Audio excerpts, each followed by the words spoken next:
Successfully completed 3 years. This is our third wedding anniversary. Hello all, welcome to my channel Preeti Sai Vlogs.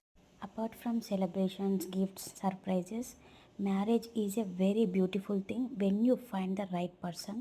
నా initial marriage డేస్లో అనుకునేదాన్ని either love marriage or arranged marriage.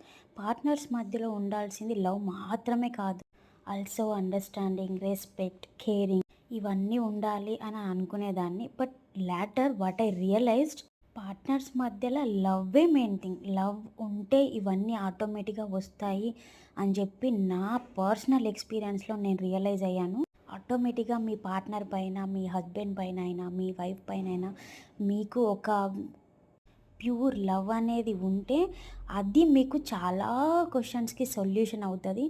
Respect వస్తుంది, ప్రతిదీ వస్తుంది. And compromise కూడా అవుతాము, చిన్న చిన్న విషయాలు అర్థం చేసుకుంటాము. టువర్డ్స్ లవ్ ఏదైనా జరిగిపోతుంది. నా 3 years ఆఫ్ మ్యారేజ్ ఎక్స్పీరియన్స్లో నాకు ఇది అర్థమైంది.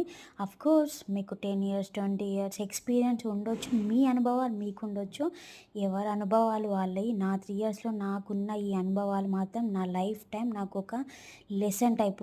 అంటే నువ్వు ఇలానే వెళ్ళాలి, ఈ రూట్లో వెళ్తే ఇలా ఉంటుంది అని చెప్పేసి నాకు చాలా అర్థమైందన్నమాట.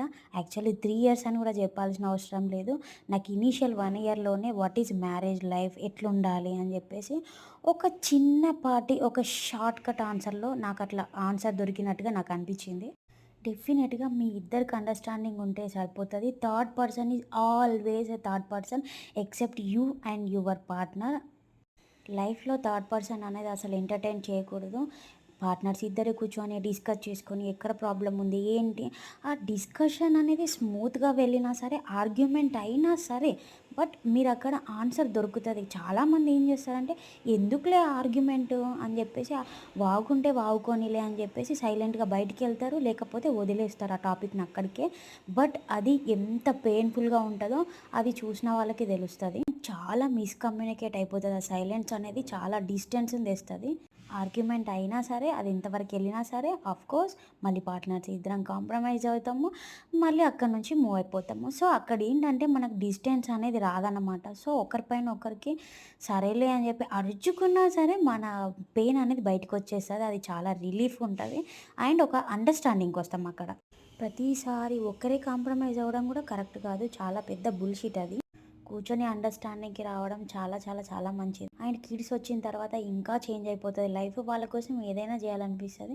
సో అక్కడ పార్ట్నర్స్కి కూడా లవ్ పెరుగుతుంది, రెస్పెక్ట్ పెరుగుతుంది. వాళ్ళ కోసం మనం ఇవన్నీ చేయాలన్న అండర్స్టాండింగ్కి వస్తాము.